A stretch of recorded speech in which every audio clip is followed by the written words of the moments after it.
bandraona ireo aminany tsy lazan'ilay faleako ny laka kely iray natobatobandraona ireo tany vondrano elitoton'olomparatra nanizakezaka namonjy torapasika nanizakezaka namonjy torapasika nalefako tanatanana ny fijeriko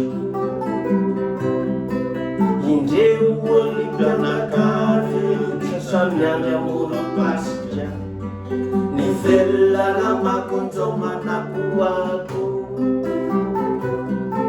fa hoavy no lemeno itondratrondro vaovao rovina ihany mba niveriny lemena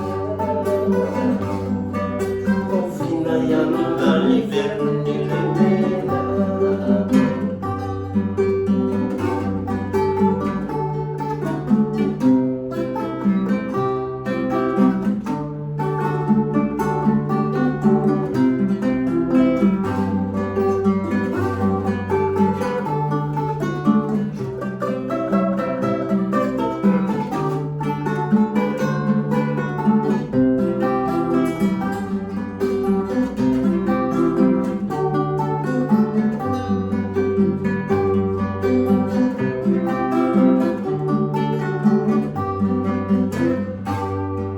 naveitrelonivondrany fijeriko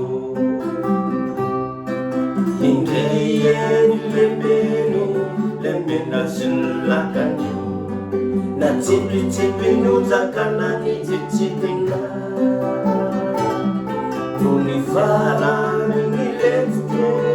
lentika tsy tazana na tsoina katobokonjanona noina natsoina katobokonjanona noina